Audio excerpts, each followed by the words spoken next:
Hello नमस्कार, welcome to the show K3G यानी किताबें, ख्याल, खुशियाँ और गम। मैं हूँ आपका अपना आरजे अवी और आज हमारे बीच में है एक बहुत ही ख़ास मेहमान, एक गज़लकार, एक शायर, एक अध्यापक जिन्होंने बहुत से लोगों को रचनाकार से गज़लकार बनाया है और उन्हें गज़ल, नज़्म और शेर व शायरी की तालीम दी है। अमान अली ख़ान।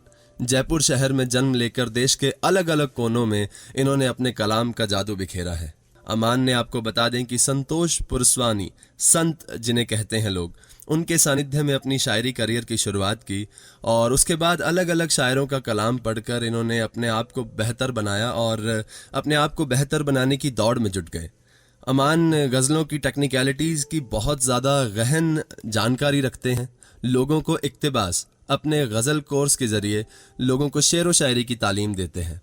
तो बहुत बहुत स्वागत है आपका अमान भाई, वेलकम टू बॉक्स एफएम। बहुत बहुत शुक्रिया कौशल भाई आपका। जी, तो शुरुआत करते हैं अमान। सबसे पहले तो आपकी जो बचपन में क्या चीज़ें थी, कैसे थी जब शुरुआत हुई, किस तरह से शायरी का ये बीज पनपा और कहाँ से शायरी का शौक़ लगा? बहुत अच्छा सवाल है।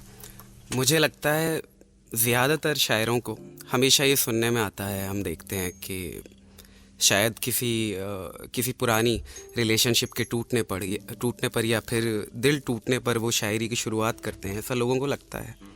पर मेरा मानना है कि जैसा कहा गया है कि और भी गम है ज़माने में इश्क के सिवा, तो मेरे लिखने की शुरुआत बचपन में कुछ ऐसे हादसों के कारण, कुछ इस तरह की सिचुएशंस की वजह से शुरू हुई, जब मैंने बहुत कम उम्र में ही ख़याल और ये सब लिखना शुरू करा, 2 लाइनर्स। और फिर धीरे धीरे करके मुझे लगता है जैसा आपने बताया, संतोष पुरस्वानी संत मेरे शुरुआती उस्तादों में से रहे, तो उनसे मिलकर फिर मैंने गज़ल, बहर, अरूज़ और शेर व शायरी, नज़्म असली तौर पर क्या होती है और वो तुकबंदी से कैसे अलग है, स्पोकन वर्ड से कैसे अलग है, इन सब चीज़ों की टेक्निकलिटीज़ सीखना शुरू किया। पुराने शायरों को, रिवायती शायरों को पढ़ना शुरू किया और उसके बाद वो जो एक फ़ाइनल प्रोडक्ट है वो आज आपके सामने है। पर मुझे लगता है कि हाँ, इसकी शुरुआत बहुत कम उम्र में ही पड़ गई थी। वाह। तो अमान, मुझे लगता है कि कहीं ना कहीं ये नाइंसाफ़ी होगी हमारे लिसनर्स के साथ कि हम एक गज़लकार के साथ बैठे हैं और उनकी गज़ल से शुरुआत ना हो। तो स्वागत है अमान, कोई आपकी मनपसंद गज़ल? जी ज़रूर, मैं एक पुरानी गज़ल से चंद अशआर आपके सामने रख देता हूँ। जी। शेर है कि जो मैं नहीं मेरे जैसा बहुत ज़रूरी है, जो मैं नहीं मेरे जैसा बहुत ज़रूरी है, चराग एक तो होना बहुत ज़रूरी है। वाह। चराग एक तो होना बहुत ज़रूरी है, गमों को बेच रहा हूँ मैं इसलिए शायद। इस शेर में कहीं ना कहीं एक वजह भी है जो शायरी शुरू करने की है। मुझे लगता है कि हर एक आर्टिस्ट की ज़िंदगी में, चाहे वो किसी भी तरह की कला के सिंफ से रुचि रखता हो, चाहे वो एक्टर हो, सिंगर हो, कहीं ना कहीं उसकी ज़िंदगी में एक मुकाम आता है। देखिए, कहीं जुड़ेगा कि गमों को बेच रहा हूँ मैं इसलिए शायद, कहा था बाप ने पैसा बहुत ज़रूरी है। वाह। कहा था बाप ने पैसा बहुत ज़रूरी है। क्या बात है। और शेर है कि धुएं ने भींच दी चीखें तभी पता ये चला। धुएं ने भींच दी चीखें तभी पता ये चला कि घर में एक दरीचा बहुत ज़रूरी है। अरे वाह, क्या बात है मन। धुएं ने भींच दी चीखें तभी पता ये चला कि घर में एक दरीचा बहुत ज़रूरी है। और एक आखिर शेर है इसका कि वो शेर हूँ मैं जो खुलता नहीं है जल्दी से, वो शेर हूँ मैं जो खुलता नहीं है जल्दी से, मेरी तरह मुझे सुनना बहुत ज़रूरी है। क्या मेरी तरह मुझे सुनना। क्या बात है। तो कितने लोग मिल पाए आपको जो आपकी तरह आपको सुनते हो? मतलब बहुत सी महफिलें आपने जो है ज्वाइन की होंगी, वहाँ पर अपने जो कलाम का जादू बिखेरा होगा। कभी ऐसा हुआ है कि जैसे मैं कभी हमेशा ये बात कहता हूँ जब भी मेरे साथ कोई शायर होते हैं कि हम सिंगर्स के साथ एक समस्या है कि उन्हें पता लग जाता है कि यार मज़ा नहीं आ रहा ऑडियंस को, शायद मैं बेसुरा चला गया, और कमेडियंस को पता लग जाता है कि यार बिल्कुल इनको समझ नहीं आया जोक, शायद अच्छा नहीं है। गज़लकार और शायर के साथ एक समस्या, उसे ये लगता है कि यार ये मेरी ऑडियंस ही नहीं है शायद मैं तो सही हूँ लेकिन ये शायद मेरी ऑडियंस ही नहीं है। तो कभी ऐसा हुआ कि एकदम सन्नाटा हो गया और आपको लग रहा हो कि यार इनको समझ नहीं आया या फिर मेरे साथ समस्या है? जी जी, बहुत बहुत बार, more times than I care to admit. काफ़ी बार ऐसा होता है कि आपके ऐसे शेर जहाँ मूलतः आपको लोगों की तालियों की गड़गड़ाहट या दाद मिल जाती है। कभी कभार ऐसा होता है कि ऐसी सामीन होती है, ऐसी ऑडियंस होती है कि बिल्कुल भी एकदम पिन ड्रॉप साइलेंस हो जाता है, सन्नाटा छा जाता है। पर मुझे लगता है कि ऐसे वक्त पर एक शायर की असली पहचान ये है कि वो जब बिल्कुल भी तालियां ना मिले, बिल्कुल भी दाद, बिल्कुल भी वाहवाही, बिल्कुल भी रिस्पांस ना मिले, उस टाइम भी वो खुद को कितनी तरह कंपोज करके रखता है, कितनी अच्छी तरह वो ये समझ पाता है कि मेरे कलाम में कमी नहीं है। ये हो सकता है कि जो सामीन है, जो ऑडियंस है, वो इस स्पेसिफिक तरह के अशार से नहीं हो पा रही है, तारी नहीं हो पा रही है। तो अब कहीं ना कहीं, जैसा मैंने कहा, ये चीज़ भी हर आर्टिस्ट के साथ अप्लाई होती है, चाहे वो सिंगर हो, चाहे वो स्टैंड अप कॉमेडियन हो। आपने कहा कि स्टैंड अप कॉमेडियन को ये बहुत इजीली पता लग जाता है कि ये भी बहुत अच्छा पॉइंट है कि अगर एकदम ऑडियंस बिल्कुल शांत है, कोई मुस्कुरा नहीं रहा, कोई हंस नहीं रहा, तो उसको पता लग जाएगा कि आई बॉम्ब्ड द सेट। बट शायर के केस में कभी कभी बहुत कम होता है, ऐसा इत्तफाकन होता है, पर कभी कभी ऐसा होता है कि जब पूरी ऑडियंस बिल्कुल शांत है, कोई कुछ नहीं कह रहा है, तो हो सकता है कि आपका शेर वो प्रोसेस कर रहे हो, या कहीं ना कहीं उनके दिल के किसी तार को उसने छेड़ दिया हो, वो उसको पर्सनली बहुत ज़्यादा रिलेट कर पा रहे हो। और ये कभी कभी, जैसा मैंने कहा, कुछ अशार के साथ ही होता है। मेरे साथ हुआ है कि कई बार पूरी महफिल में हर एक शेर पर तालियां पड़ी हैं, पर एक शेर लोगों को सोचने के लिए मजबूर कर देता है। पर ज़्यादातर केसेस में कभी ना कभी आप बॉम्ब ज़रूर करेंगे, जैसा कहते हैं स्टैंड अप की टेक्निकलिटी में। बट उस पॉइंट पे आपको खुद पे भरोसा होना चाहिए और कैरी ऑन करते रहना चाहिए, सिर्फ एक वक्त है। बॉक्स एफएम पर हमारे साथ जुड़े हुए हैं अमान अली खान, जो एक गज़लकार हैं, एक शायर हैं, लोगों को शायरी की तालीम देते हैं, गज़लों की तालीम देते हैं, टेक्निकलिटीज़ के बहुत ज़्यादा नॉलेज रखते हैं। आज का सेशन मात्र फ्री है, इसके बाद फ्री नहीं मिलेगा, तो आइए और पूछ लीजिए जो जो टेक्निकलिटीज़ आपको पूछनी है।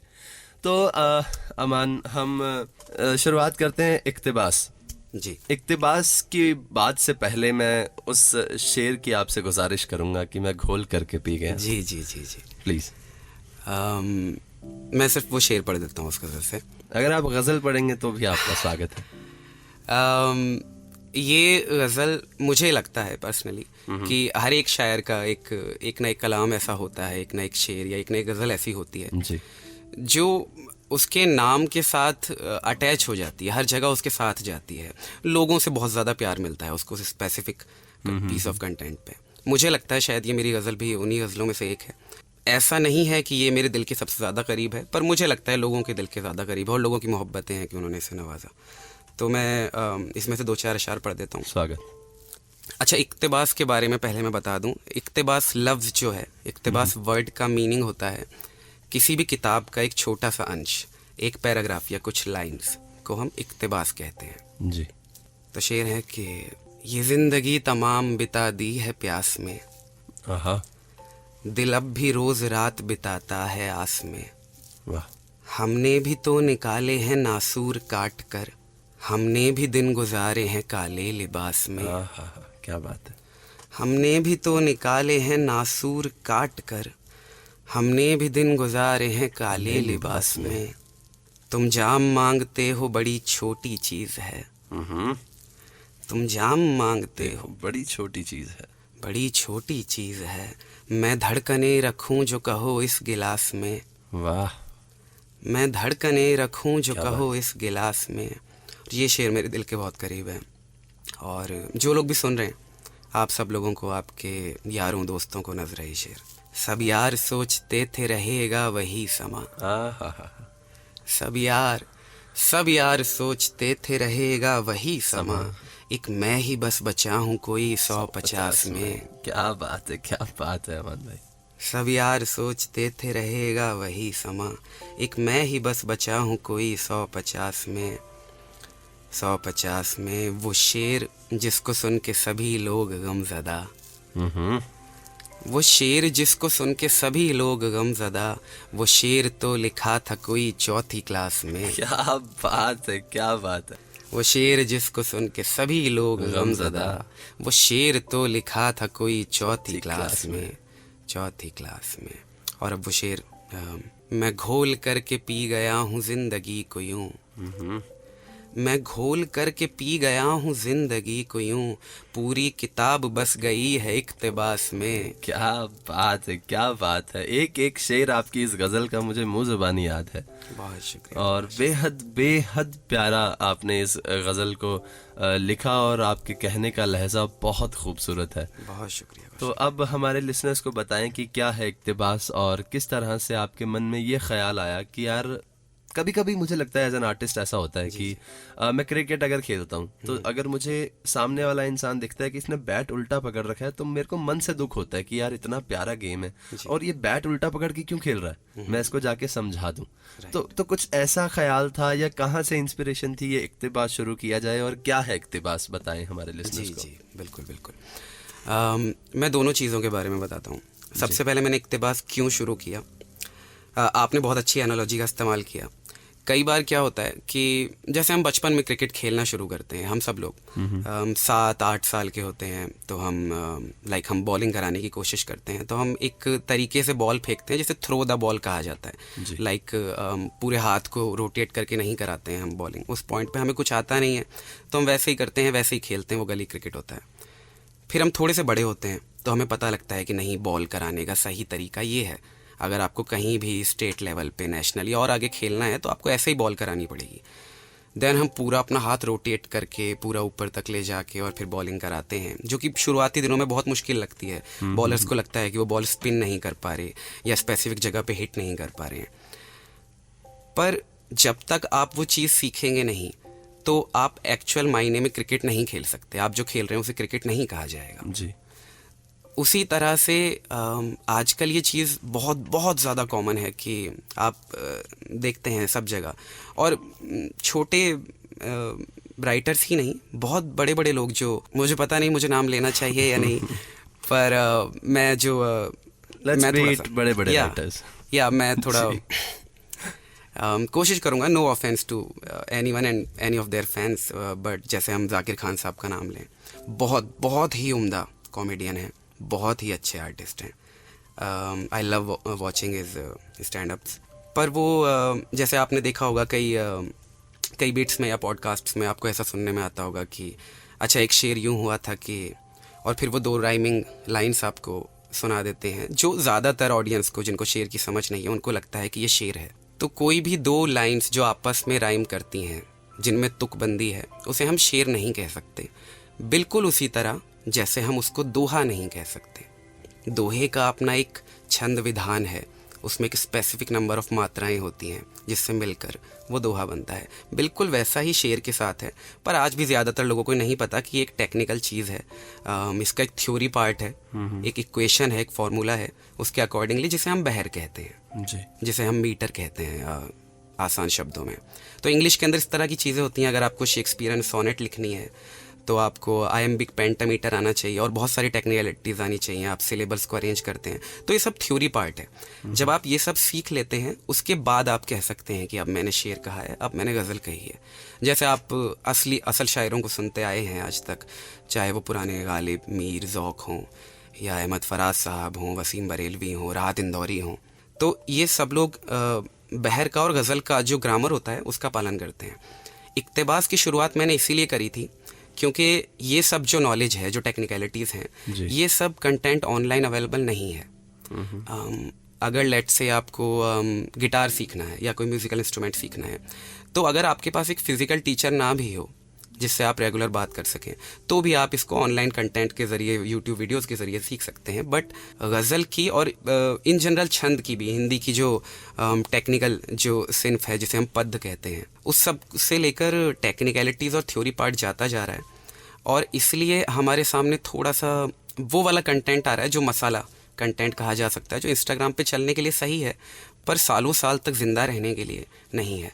आज आपका कोई भी पसंदीदा शायर रहा हो, चाहे वो जॉन एलिया साहब हों, राहत इंदौरी साहब हों जी, कोई भी हो, आपको उनका अगर कोई भी शेर याद है तो वो सिर्फ इसीलिए याद है क्योंकि वो एक स्पेसिफिक कंटेंट के तरीके से स्केड्यूल करके वर्ड्स को स्पेसिफिक तरीके से अरेंज करके उसको लिखा गया है, जो बहर है, काफिया है, जिस तरह से रिदम याद रह जाती है गाने जी की। जी जी। और ये चीज़ें सिर्फ कहे गए शेरों के लिए नहीं है। हम पुरानी अगर गज़लें लें, जैसे होश वालों को खबर क्या, बेखुदी क्या चीज़ है, तो इसमें एक भी लफ्ज़ अगर आगे या पीछे हो जाता है तो वो शेर नहीं कहलाएगा। तो यही वाली जो सारी थियोरेटिकल नॉलेज है, इसको लोगों तक पहुंचाने के लिए मैंने ये कोशिश की थी, क्योंकि आज भी लोगों के पास फिजिकल टीचर अवेलेबल नहीं है, और इंडिया के स्पेसिफिकली कई जगहों पर जहाँ उर्दू गज़ल का माहौल नहीं है, स्पेशली साउथ साइड, तो वहाँ पे लोगों के पास सिर्फ और सिर्फ एक, मेरे ख्याल से ऐसा ही एक ज़रिया है जिसकी शुरुआत मैंने की है। इससे पहले रेख्ता वालों ने की थी, तो इसीलिए मैंने ये कोशिश की है शुरुआत। क्या बात है। लेकिन अमान, अगर हम बात करें कि जिस तरह से लोग आज के दौर में दुख में हैं, थोड़ी परेशानी में हैं, जी और हमें लगता है कभी कभी कि अगर उन्हें कोई चीज़ सुन के सुकून मिल रहा है, जी जिसमें चाहे वो गज़ल है, शेर है या नहीं है, जी जी या फिर वो किसी भी तरह का ख्याल है, लेकिन अगर उन्हें सुकून मिल गया वो पढ़ करके, बिल्कुल बिल्कुल तो आपके मुताबिक वो सुकून ज़रूर दे रही है चीज़ उनको, बिल्कुल, बिल्कुल। लेकिन एक अरसे तक याद रहने के लिए कोई एक रिदम चाहिए जो हमेशा से दिमाग में इंसान के चलती आई है। जितने भी गाने आज मेरे जुबान पे होंगे, जी जी वो शायद एक रिदम के कारण है। जी जी जी जी, ये बहुत अच्छा सवाल पूछा आपने। देखिए, दो चीज़ें हैं। पहली चीज़, दोनों ज़रूरी हैं। शेर, गज़ल, बहर में कही हुई चीज़ें, ये सब भी ज़रूरी है, और आज़ाद ख्याल और जिस तरह के कंटेंट की आपने बात की, वो भी बहुत ज़रूरी है। वो एक अलग सिन्फ है, वो एक अलग जॉनर है। वो स्पोकन वर्ड कहा जा सकता है, वो स्टोरी टेलिंग कहा जा सकता है। प्रॉब्लम तब आती है जब हम दोनों चीज़ों को आपस में मिक्स कर देते हैं। लेट्स से कि दो अलग अलग सिन्फ हैं, एक सिंगिंग है और एक रैपिंग है। अब हम दोनों को एक दूसरे के अंदर ओवरलैप नहीं कर सकते हैं, दोनों एक दूसरे से अलग हैं। जैसे मैंने अभी आपको दोहे का एग्जांपल दिया, मैं खुद भी, मैं शेर कहता हूँ, मैं गज़लें लिखता हूँ। अगर मैं ऐसा कहूँ किसी स्टेज पर जाकर कि मैं एक दोहा आपके सामने पेश कर रहा हूँ और उसके बाद मैं शेर कह दूँ, तो वो टेक्निकली गलत होगा जी। तो मुझे जो एक हल्की सी प्रॉब्लम है वो सिर्फ इस चीज़ से है कि आपको, you should be proud of your art. एक वक्त पे मैं खुद भी आज़ाद ख्याल लिखता था, मैं हमेशा से बहर सीख के नहीं आया था, but I was proud of it. मैं उसको कभी भी शेर के पीछे छुपाने की कोशिश नहीं करता था, क्योंकि मुझे पता था कि ये चाहे शेर हो या ना हो, लोगों तक पहुंच रहा है, लोगों को पसंद आ रहा है। देखिए, सिंगिंग में भी ऐसा ही होता है। क्लासिकल सिंगर्स थोड़े ज़्यादा प्रोफिशिएंट हैं, उनको थ्योरी पार्ट सब कुछ पता है अच्छे से, बट वेस्टर्न सिंगर्स को भी लोग सुनते हैं। तो एक को दूसरे से ऊपर रख के देखने वाली बात नहीं है, एक को दूसरे में मिलाने वाली बात है। दोनों चीज़ें अलग अलग हैं और दोनों का अपना मज़ा है, दोनों की अपनी ज़रूरतें हैं। लोगों तक फाइनली आई गेस लोगों को सुकून पहुंचाना, जैसे आपने कहा, वही हम दोनों का मकसद है। क्या बात है। तो अमान, चैट बॉक्स पे काफ़ी सारे लिसनर्स आपको सुनकर और मैसेज कर रहे हैं। तो हमारे एक चैट बॉक्स एफएम के लिसनर हैं कृपा, वो लिखते हैं, सर वन साइडेड लव पे कुछ सुना दीजिए। एक गुजारिश आई है कृपा की तरफ से, तो अमान भाई वन साइडेड लव पे कुछ हो जाए। जी ज़रूर मैम। मैं और कोई ऐसा जीवन का एक्सपीरियंस जो ऑब्वियसली वन साइडेड लव का हर इंसान के जीवन में हुआ होता है, उससे रिलेटेड कभी कुछ लिखा हो जब प्रेम में? I guess one sided love तो मुझे नहीं हुआ। हाँ, नहीं एक तरह से वन साइडेड लव आप उसे यूं कह सकते हैं कि मुझे ये लगता था कि बोथ साइडेड है। वाह। बट जैसा कहते हैं, ब्रेकअप होने के बाद जी। या कुछ बातें पता लगने के बाद पता लगता है कि वो वन साइडेड था। वो मेरा फर्स्ट लव ही था, तो बहुत वक्त हो गया।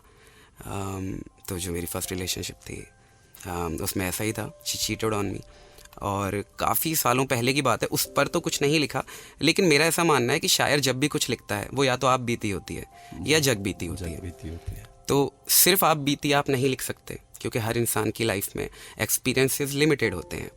आपको अपने आसपास वाले लोगों के ऊपर लिखना बहुत ज़रूरी होता है, और इसी तरह से लोग रिलेट करते हुए चले जाते हैं। इसी तरह से लोगों को लगता है ये तो मेरे साथ भी हुआ है, ये तो सच्चा शेर है। जी। तो अपने खुद के और आसपास जो देखे एक्सपीरियंसेस उसको मिला के मैं ज़रूर कुछ हार्ट ब्रेक पर या कुछ मैं पढ़ देता हूँ ज़रूर।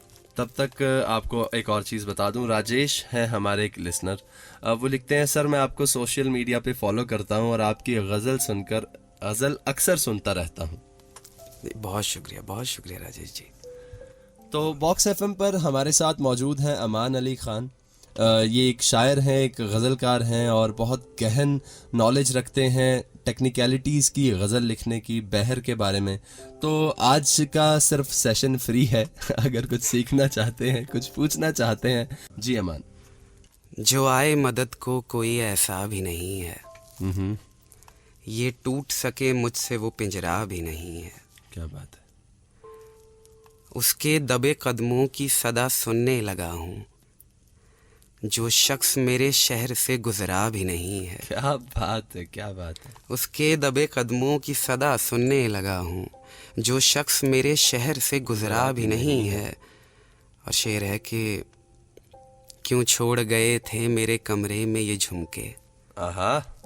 क्यों छोड़ गए थे मेरे कमरे में ये झुमके, जब लौट के वापस तुम्हें आना भी नहीं है। क्या बात है, क्या बात है। जब लौट के वापस तुम्हें आना भी नहीं है।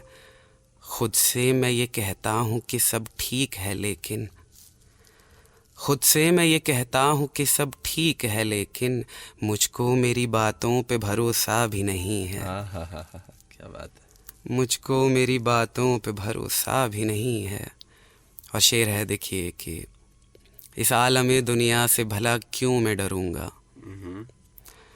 आलम दुनिया कहते हैं संसार को। जी। इस आलम दुनिया से भला क्यों मैं डरूंगा, जालिम तो है पर यार के जैसा भी नहीं है। जालिम तो है पर यार के जैसा भी नहीं है। और शेर है कि हालत तो ज़रा देख दीवाने की तेरे बाद, हालत तो ज़रा देख दीवाने की तेरे बाद, ये सांस भी लेता है ये जिंदा भी नहीं है। क्या बात है, क्या बात है, क्या ये सांस भी शेर है। लेता है ये जिंदा भी नहीं है। कुछ दिन न सही पल ही मुझे वस्ल के दे दे। वस्ल कहते हैं मिलन, मीटिंग को। कुछ दिन न सही पल ही मुझे वस्ल के दे दे, कुछ दिन मेरा जीने का इरादा भी नहीं है। क्या बात है, क्या बात है। कुछ दिन मेरा जीने का इरादा भी नहीं है। और आखिरी शेर है ये स्पेसिफिकली जिसके लिए रिक्वेस्ट आई थी, उसी तरह का शेर है। और इस शेर में एक हिदायत भी है, आगे आपको क्या करना है वो भी बता रहे हैं। एक लफ्ज़ है इसमें अय्यार। अय्यार कहते हैं चालाक, चालाक इंसान। या शेर है कि एक दिन दिले नादा को समझ आएगा सब कुछ। एक दिन दिले नादा को समझ आएगा सब कुछ, अय्यार नहीं है मगर अंधा भी नहीं है। क्या बात है, क्या बात है यार, बहुत प्यारा। अय्यार नहीं है मगर अंधा भी नहीं है। बहुत शुक्रिया अमान।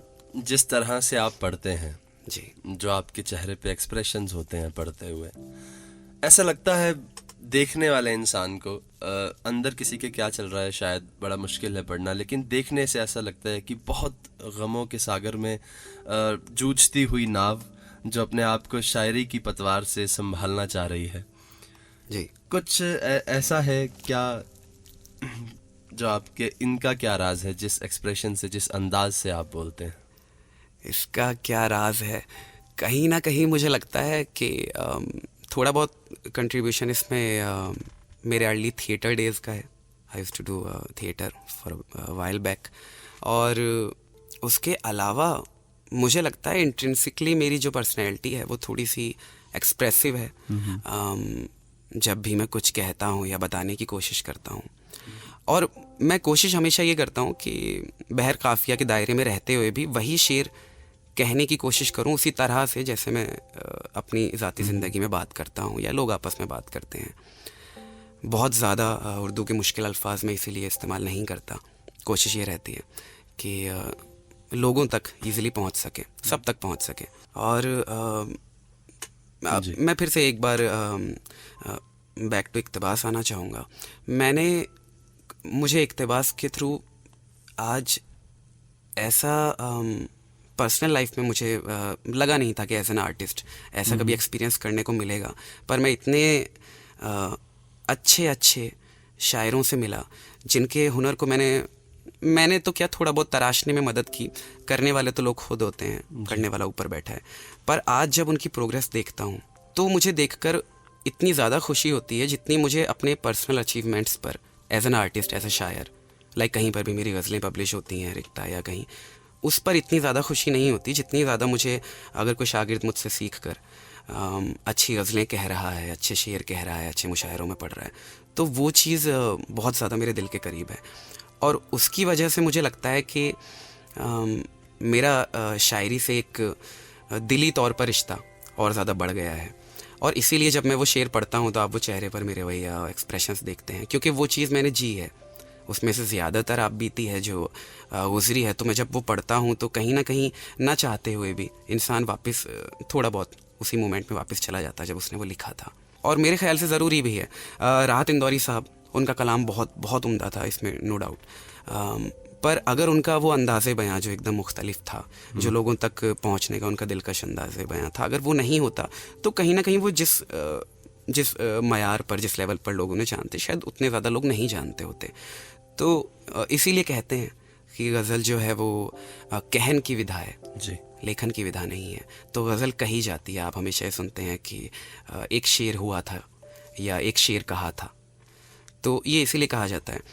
इसीलिए गज़ल कहते हुए स्पेसिफ़िकली, वैसे तो आप कोई भी राइटिंग फॉर्म अपनाएं, जब आप उसे रिसाइट कर रहे हैं तो आपके लिए प्रोनाउंसिएशन प्रॉपर, पंक्चुएशन, डिक्शन, ये बहुत ज़रूरी होता है, पर गज़ल में तलफ़्फ़ुज़ बहुत ज़्यादा इंपॉर्टेंट होता है। तो खैर ये सब चीज़ें हैं और तो बहुत अच्छा लगता है। अमान, दिनेश हमसे पूछते हैं, एक बड़ा ही संजीदा सवाल आया है चैट बॉक्स पे। सर, मुझे लिखने का शौक है पर बिजी होने के कारण वक्त नहीं निकाल पाता आजकल, तो कैसे मैं इसे कंटिन्यू रख सकता हूँ बिना नौकरी छोड़े? कुछ टिप्स दीजिए, कैसे समय निकालो? जी दिनेश भाई, आप ये बिल्कुल कर सकते हैं। आपको नौकरी छोड़ने की बिल्कुल भी ज़रूरत नहीं है, क्योंकि मैंने खुद भी नहीं छोड़ी है। उसके साथ साथ ही मैनेज कर रहा हूँ, ख़ुद लिख भी रहा हूँ, लोगों को कोशिश भी कर रहा हूँ कि वो और लिख पाएँ। ज़रूरी नहीं है कि पूरी तरह से, ये थोड़ा सा एक बिगर फ़िलोसॉफ़िकल आंसर भी मैं देने की कोशिश कर रहा हूँ। देखिए, अगर आप तक पहुँचे तो ज़रूरी नहीं है आप कुछ भी अपनी लाइफ के अंदर अपना पैशन, भले वो आर्ट से रिलेटेड हो या ना हो, ज़रूरी नहीं है कि आप पूरी तरह से सब कुछ, you have to burn your boats. आपके पास जो प्रेजेंट सोर्स ऑफ इनकम है, आपको थोड़ा बहुत लॉजिकल होके, थोड़ा बहुत प्रैक्टिकल होके भी सोचना पड़ेगा, क्योंकि शुरुआती दिनों में सिर्फ आर्ट के ज़रिए ख़ुद को सपोर्ट कर पाना फाइनेंशियली पॉसिबल नहीं होता है। कई बार एक आध साल गुजर जाने के बाद भी नहीं होता है। तो आपके पास हमेशा अगर एक बैकअप होगा तो उसकी वजह से आप प्रॉपर इंसाफ भी कर पाएंगे अपनी आर्ट के साथ। अगर कहीं कुछ इन्वेस्टमेंट चाहिए होगा आपको, लाइक प्रॉपर रिकॉर्डिंग इंस्ट्रूमेंट या समथिंग, माइक, तो आप वो चीज़ें भी ले पाएंगे। और शुरुआती दिनों में आप अपनी जॉब के साथ इसको कंटिन्यू कर सकते हैं। आपको अगर वक्त नहीं मिल पा रहा है तो उसकी जो ज़्यादातर वजह देखने में आती है वो ये होता है कि हम प्रॉपरली एक स्पेसिफिक टाइम हमने डेडिकेट नहीं कर रखा होता। तो आप ऐसा कुछ बना लीजिए अपना स्केड्यूल कि रात को मुझे 11 से 11:30 तक या ऐसा कुछ वक्त मुझे देना है जिसमें मैं सिर्फ़ और सिर्फ लिखूँगा और अच्छा साहित्य पढ़ूँगा। अच्छा साहित्य आपके लिए क्या है वो आपकी पर्सनल प्रेफरेंस होगी। अगर आप हिंदी छंद लिखना चाहते हैं, दोहे चौपाई लिखना चाहते हैं तो आप अच्छा हिंदी साहित्य पढ़ें। अगर आप गज़ल और शेर लिखना चाहते हैं तो आप अच्छे पुराने शायरों को पढ़ें। पर पढ़ना बहुत ज़रूरी है। 80% रीडिंग है और फिर उसके बाद 20% राइट अगर आप करते रहें तो बहुत जल्दी आप आगे पहुँचेंगे। मेरी शुभकामनाएं। क्या बात है।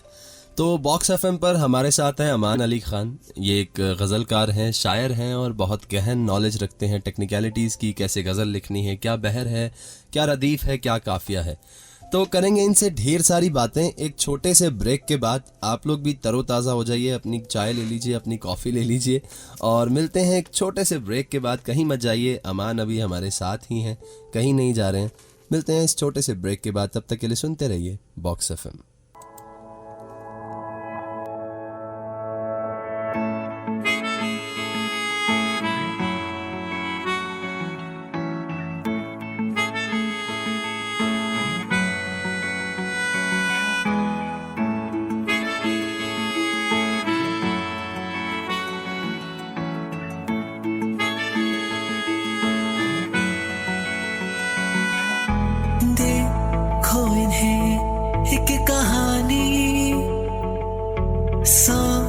रंगों से बस निभानी, सारी खुशियों की दौलत से से ही पानी भूल के बीते तुम जो तुम हो एक नए दूर सबके सफर में खाली हम चलते जाए।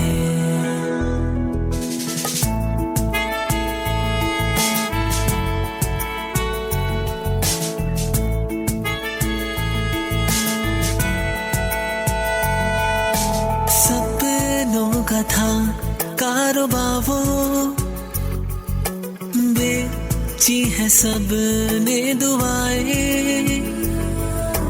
कैसी ये उम्मीदों से गुर्बत सब खो के भी इसको पाए। ख्वाहिशे कथित जहां में नपती है ख्वाहिशें, भूल के बीते घर को एक छोटा घर बसाए।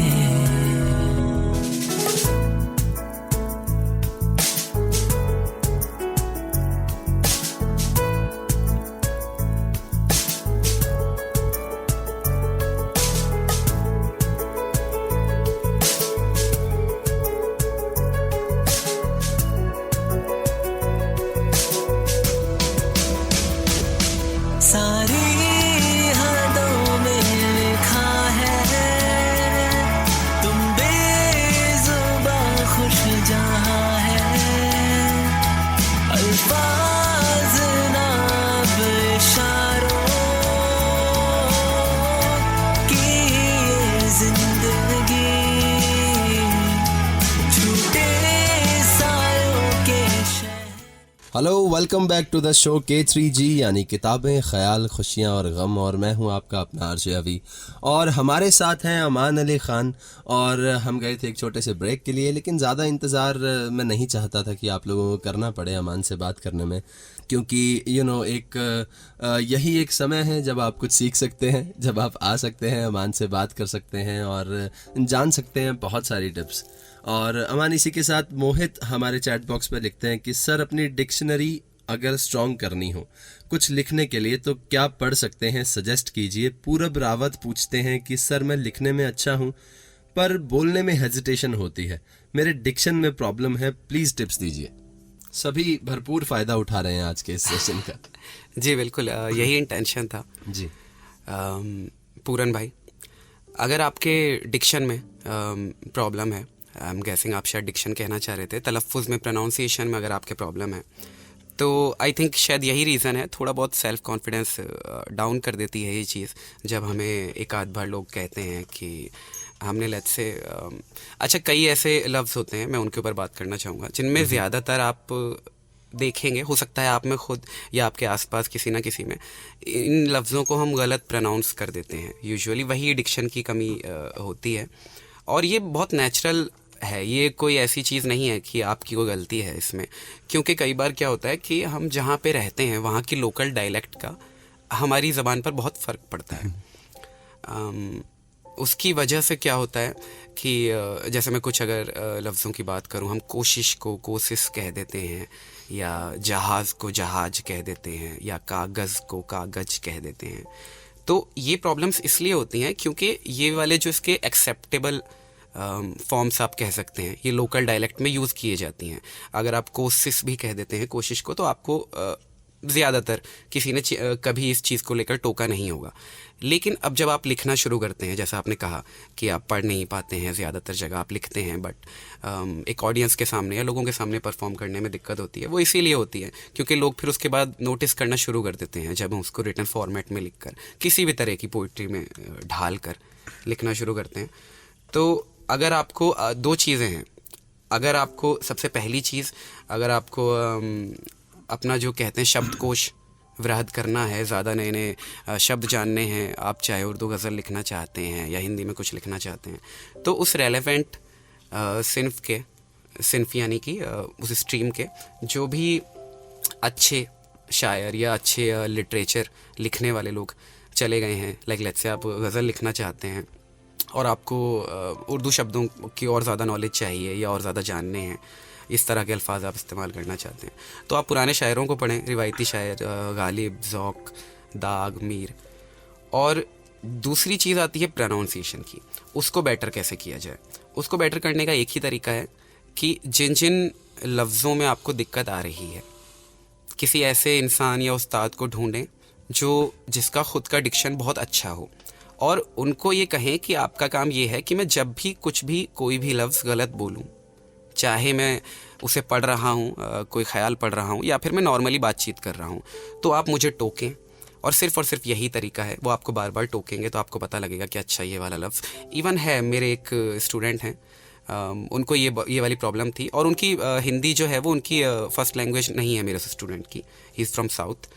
तो उनकी सेम प्रॉब्लम थी, और मेरा काम ये था कि मैंने शुरुआती दिनों में उनको ऑलमोस्ट 1 महीने तक हर बार, चाहे हम दोनों आपस में बातचीत भी कर रहे हैं, और एक आध दिन उनको बुरा लगा, but he new that it's for his own good. और अब उनका प्रोनाउंसिएशन इतना अच्छा हो चुका है, he can recite his work anywhere. और जो पहले प्रॉब्लम आ रही थी कि वो लिख रहे थे पर पढ़ नहीं पा रहे थे, वो प्रॉब्लम चली गई। तो आप किसी को ये जिम्मेदारी दें और बस हो जाएगा। अमान, हम देखते हैं जैसे कि बहुत बहुत बधाई आपको, अभी रिसेंटली आपकी 9 गज़लें रेख्ता पर प्रकाशित हुई, और पोएटिस्टिक पे आपकी गज़लें प्रकाशित होती रहती हैं। अमान, जब हम देखते हैं कि इंस्टाग्राम या और बहुत सारी सोशल वेबसाइट्स पे जी, जो लोग, जिन लोगों के लिए बेसिकली हम बात करें, लोग पागल हैं कि आप क्या शायर हैं, आप क्या शायर हैं, और जिन्हें देखकर आप सोचते हैं कि यार ये क्या शायर है। तो लाइक इन चीज़ों का आपके जीवन में आपको क्या फ़र्क लगता है कि अगर लोग, दुनिया फॉलोअर्स के हिसाब से देखती है इंसान को कि यार इसके तो 2000 फॉलोअर हैं, लेकिन ये रेख्ता पर इनके पब्लिश्ड हैं, इनके 1.5 मिलियन है, लेकिन इनके शेयर को तो आप कह रहे हैं कि ये क्या ही शायर है। तो नो हेट फॉर एनीवन, लेकिन बीइंग ए आर्टिस्ट आपको कैसा लगता है उस बारे में? जी, अच्छा सवाल है। मैं कोशिश करूँगा कि जितना ज़्यादा सिंपली और स्ट्रेट वे में मैं इसका जवाब दे सकूँ उतना दूँगा। देखिए, हम बात करते हैं, इसको एक दूसरे एग्जांपल से समझने की कोशिश करते हैं। आप अगर एक्टिंग में देखें, इन जनरल आप एक्टिंग जॉनर में देखें, चाहे वो बॉलीवुड हो या वेब सीरीज़ हो, कुछ भी हो, उसके अंदर 2 तरह के आपको आर्टिस्ट्स या एक्टर्स मिलेंगे जी। एक जो असल मायने में आर्ट सिनेमा कर रहे हैं, उनमें जैसे पंकज त्रिपाठी साहब हो गए, नवाजुद्दीन सिद्दीकी, इरफान खान साहब थे, मनोज बाजपेयी, बिल्कुल, बहुत लंबी फहरिस्त, बहुत लंबी फहरिस्त है, किसी का भी नाम ना जोड़ना उनके लिए जी गलत होगा। तो आप लोग समझ गए। अब एक तरफ आते हैं ऐसे लोग जो मोस्टली कमर्शियल सिनेमा करते हैं, जो स्टार नाम से ज़्यादा जाने जाना पसंद करते हैं। तो उनकी फिल्में जो हैं वो एकदम अलग तरह की हैं, और उनकी फिल्मों का हमेशा फ़ैन बेस भी उससे बहुत ज़्यादा बड़ा है। जी। मनोज त्रिपाठी साहब को, किसी भी आर्ट सिनेमा करने वाले आर्टिस्ट को उतनी ज़्यादा पहचान कभी भी नहीं मिल पाएगी जितनी, लाइक लेट्स से, एक नाम लूँगा बस मैं, टाइगर श्रॉफ को जी आप कहें। मुझे पता है फिर भी मैं किसी न किसी के फ़ैन बेस को गुस्सा कर ही दूंगा, बट आई एम होपिंग कि जो लोग टाइगर श्रॉफ के फ़ैन्स हैं उनको भी ये बात पता है कि वो बाकी सब कुछ काम कर सकते हैं, बट एक्टिंग उनको सीखने की ज़रूरत है। शायद कहीं ना कहीं वो टाइगर श्रॉफ के उसी अंदाज के फ़ैन है जो अंदाज टाइगर श्रॉफ का है। उन्हें शायद वो आर्ट एक्सपेक्ट भी नहीं कर रहे हैं कि वो पंकज त्रिपाठी की तरह डायलॉग बोलें। वो जिस तरह से डायलॉग बोलते हैं, दुनिया उसी चीज़ की फ़ैन है शायद। जी जी जी। इसमें एक चीज़ और भी आती है, एक बायस होता है। राजपाल यादव साहब ने मेरी नज़र में बहुत बहुत आला लेवल के वो आर्टिस्ट हैं, बहुत अच्छे अदाकार हैं। उन्होंने एक बार एक बात कही थी एक इंटरव्यू में कि लोग कहते हैं कि अच्छी आर्ट की कदर होती है, जो अच्छे आर्टिस्ट हैं, जो अच्छे एक्टर हैं, उनकी कदर होती है। तो अगर ऐसा है, आप लोग मेरी इतनी तारीफ़ करते रहते हैं कि आप तो फिल्म के लीडिंग एक्टर से भी ज़्यादा अच्छी एक्टिंग करते हैं, तो फिर मुझे लीड एक्टर का रोल क्यों नहीं मिलता है? जी। तो कहीं ना कहीं हमारा ये बायस है, हम मानना चाहें या ना मानना चाहें, जो लोग, सिर्फ मैं एक्टिंग जॉनर की बात करूँगा, जो लोग वहाँ पे टॉप पे हैं वो या तो बहुत ज़्यादा गुड लुकिंग हैं जी, या फिर वो जैसे टाइगर श्रॉफ का एग्जांपल लें, बहुत अच्छी डांस है उनका, बहुत अच्छा मार्शल आर्ट्स और बाकी सारी उन्होंने जो कलाओं सीखी हैं, जो कलाएं, वो सब कुछ है। बट मुझे ये लगता है कि ये सब कुछ एक बोनस एड ऑन है, राइट? आपका जो मेन जो काम है वहाँ पे वो एक्टिंग है। पंकज त्रिपाठी साहब को कभी भी 6 पैक एब्स बनाने की या मार्शल आर्ट सीखने की, इन सब चीज़ों की ज़रूरत नहीं पड़ेगी। उनका काम बोलता है, उनकी स्टेज प्रेजेंस बोलती है, उन्होंने जो थिएटर में वक्त दिया है वो बोलता है। तो अब दोनों चीज़ें आ जाती हैं। जब एक आर्टिस्ट जिसको पता है कि वो परफेक्शन की तरफ या टेक्निकलिटीज़ की तरफ या फिर अपने काम के साथ ऑनेस्ट रहना चाहता है, कुछ ऐसा छोड़ना चाहता है जो उसके जाने के बाद भी जिंदा रहे। एज एन आर्टिस्ट आपकी लाइफ का सबसे बड़ा मकसद मेरी नज़र में जो हो सकता है वो कुछ ऐसा आर्ट फॉर्म बना के, एक पीस ऑफ आर्ट छोड़ना दुनिया में जो आपके जाने के बाद भी जिंदा रहे। अगर ये मकसद नहीं है तो आप सिर्फ you're fishing in a pool, आप सिर्फ कुछ वक्त के लिए उसको वक्त दे रहे हैं उस आर्ट फॉर्म को। बट अगर आप अब जैसा फॉलोअर्स की बात करते हैं, अब हम वापस से पोइट्री वाले स्पेसिफिक जॉनर पे आते हैं। मैंने एक आध जो एग्जांपल दिए, नाम दिए, अब जैसे मनहर सेठ साहब भी हैं, एक और नाम ले देता हूँ जब इतनी कंट्रोवर्सी हो गई है तो वो भी इसी तरह से उनकी आपको काफ़ी क्लिप्स दिखेंगी कि एक शेर यूँ हुआ था कि फिर कुछ कपलेट मिल जाएगी। तो अब प्रॉब्लम ये है कि उनके पास ऑलरेडी मिलियंस ऑफ फॉलोअर्स हैं जी। अगर वो ये लाइन नहीं जोड़ेंगे कि एक शेर कहा था, कि अगर वो डायरेक्ट कह देंगे कि ये सुनिए, ये मैंने कुछ लिखा था, ये कोई डिग्रेडिंग चीज़ नहीं है। अपनी आर्ट फॉर्म के ऊपर भरोसा करना चाहिए। exactly. अगर आप रैपर हैं तो be proud of being a rapper. ये मत कहिए कि मैं पोइट हूँ या फिर मैं सिंगर हूँ जी। आप बेस्ट रैपर बनने की कोशिश कीजिए, राइट?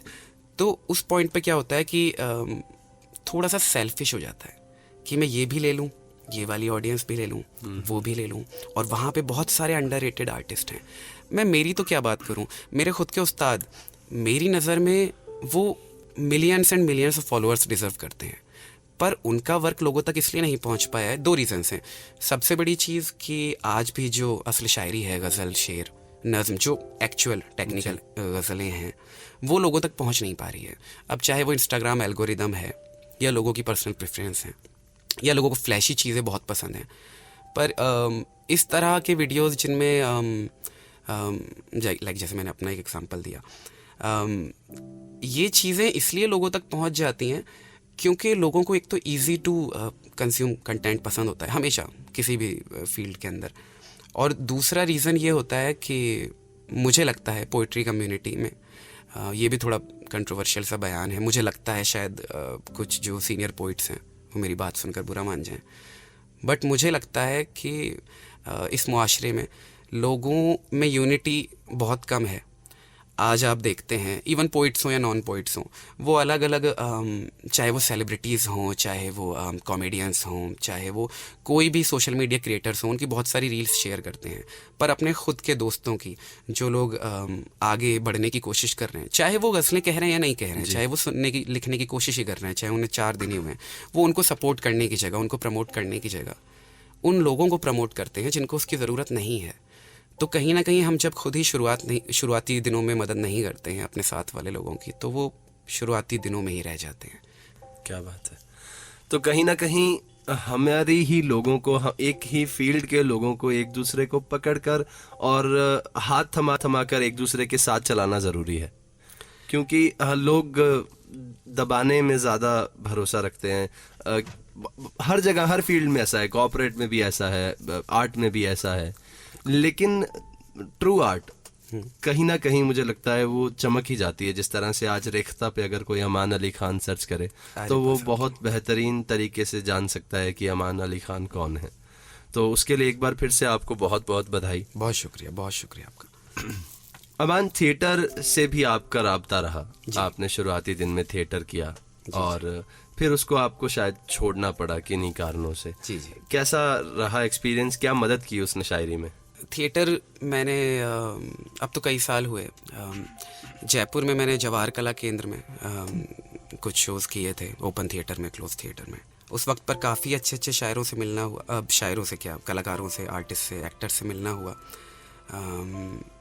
जिनमें से कई आज भी दोस्त हैं, कुछ बिछड़ गए, कुछ से अब इतनी बातचीत नहीं हो पाती, पर उस वक्त पे बहुत बहुत अच्छा राब्ता हुआ करता था। और एक सेंस ऑफ बिलोंगिंग मुझे लगता है कि थिएटर आपको देता है। एक मैं ही बस बचा हूँ कोई 150 जी जी। एक मैं ही बस बचा हूँ। अब कई लोग ऐसे थे जिनके साथ वो वक्त गुजारा जो बहुत वक्त तक, चाहे अब इतनी रेगुलर बात नहीं हो पाती है, पर एक हमेशा के लिए एक रिश्ता सा बन गया। क्योंकि थिएटर आपको आपके सारे जो नकाब हैं उनको हटाकर एकदम नेकेड रॉ ट्रुथ दुनिया के सामने कहने के लिए मजबूर कर देता है।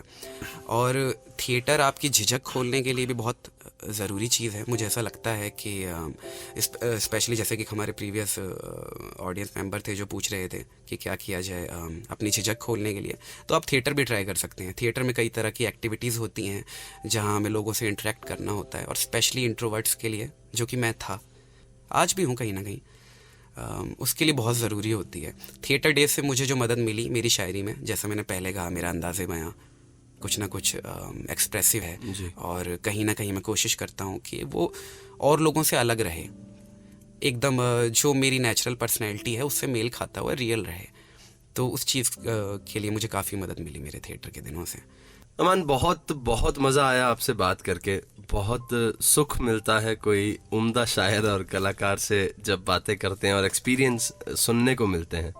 इससे पहले हम विदा लें हमारे लिसनर्स से, दो चीज़ें, एक की शायरी या लेखनी समाज के लिए क्या काम करती है, और कल मैं किसी से बात कर रहा था तो उनका कहना था कि यार हम वाह तो कर देते हैं किसी के ख्याल पे, फिर बाद में उसे अप्लाई कितना करते हैं। तो कहीं ना कहीं वो समस्या है कि हमें शायद 30 गज़लें कहनी पड़े, उनमें से कोई एक शेर किसी के लग जाए और उसकी ज़िंदगी बदल जाए तो वो मुकम्मल है। लेकिन शायरी समाज में आज के समय में क्या काम कर रही है? हर आर्ट फॉर्म का एक रीज़न है कि डांस आपको एक्टिव रखता है और इंटरेस्टिंग रखता है, म्यूज़िक कानों को सुकून देता है। शायरी क्या काम कर रही है आज के दौर में? दूसरा, जो नए लिख रहे हैं लोग जिन्होंने शुरुआत की है, उनके लिए एक मैसेज आप क्या देना चाहेंगे आज के सेशन के इस अंत में? मुझे ये लगता है कि शायरी लोगों को ज़िंदा रखती है उस वक्त पर आकर जब इंसान के पास ज़िंदा रहने की कोई वजह नहीं बचती। शायरी एक ऐसा इमरजेंसी मेडिसिन है जिसकी हमें ज़िंदगी भर ज़रूरत नहीं होती। जब तक ज़िंदगी में सब कुछ अच्छा चल रहा होता है हमें उसकी बिल्कुल ज़रूरत नहीं होती। जैसे ही आपकी लाइफ में कोई एक ऐसा मोमेंट आता है जब सब कुछ बिखरने लगता है, जब आपको कुछ समझ में नहीं आता, जब आप बहुत ज़्यादा एंग्शियस हो जाते हैं, डिप्रेशन की तरफ बढ़ने लगते हैं, तो वो इंसान भी जिसने कभी अपनी ज़िंदगी में कोई शेर नहीं सुना, वो इस तरह की रील्स देखना शुरू कर देता है जिसमें कोई ना कोई शेर है जो कहीं ना कहीं उससे जुड़ रहा है, उसके दिल तक पहुंच रहा है। उसको एकदम से अहमद फराज पसंद आने लगते हैं, जॉन एलिया पसंद आने लगते हैं। तो ये वो चीज़ है जो इंसान को एकदम उसके वर्स्ट ऑफ टाइम्स के अंदर काम आती है। तो शायरी की ज़ाती ज़रूरत ज़िंदगी के अंदर बहुत ज़्यादा ज़रूरी है। बस लोगों को ये पता तब लगती है जब एकदम सर तक पानी पहुंच चुका होता है। तो मेरा मानना है कि बाकी आर्ट फॉर्म्स की तरह तो इसका होना ज़रूरी है ही, पर अगर ये नहीं होगी तब इसकी असल कमी महसूस होगी। और ये चीज़ समझनी चाहिए स्पेशली आज के लिसनर्स को कि वो इस तरह की शायरी कंज्यूम करें, सुने, जो उनके साथ हमेशा बनी रहे और वर्थ इट रहे जब वो उसको कभी कोट बैक करें। तो क्या बात है। अमान, अब लेंगे विदा। आज हमारे लिसनर्स से बहुत मज़ा आया आपसे बात करके, और विदा लेते लेते एक अभी हैं अपनी कलम से, उनका गुजारिश है उनकी कि अमान अली साहब जाने से पहले एक गज़ल लोग कहते हैं, और लेते हैं फिर इसी बात के साथ विदा आपसे। जी, अभिषेक भाई को मैं जानता हूँ पर्सनली, ये अपनी कलम इवेंट के मैनेजर हैं, बहुत बहुत उम्दा इंसान है जी। ये मेरी सबसे पुरानी गज़ल है और इनसे काफ़ी वक्त से रब्ता है, इसलिए आई थिंक ये सुनना चाहते हैं।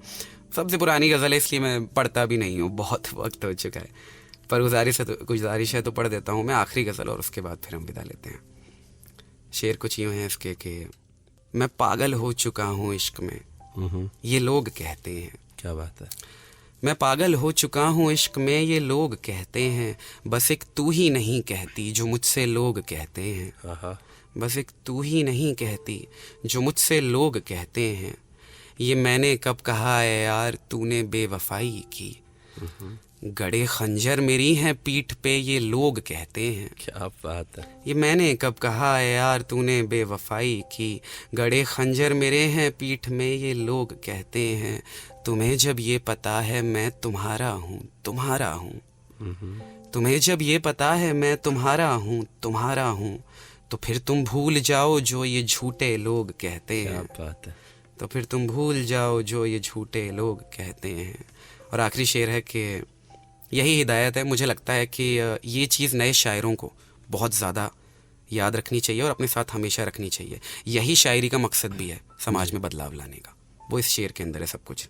स्वागत। भले ही जान लेवा हो सियासत को गलत कहना, क्या बात है। भले ही जान लेवा हो सियासत को गलत कहना, मगर फिर भी ये सच ईमान वाले लोग कहते हैं। क्या बात है, क्या बात है। बहुत बहुत बहुत प्यारी गज़ल और बहुत मज़ा आया अमान भाई आपसे आज बातें करके। आपके लिए और जितने भी लिसनर्स हमें सुन रहे हैं उन सब के लिए तालियां हो जाएं।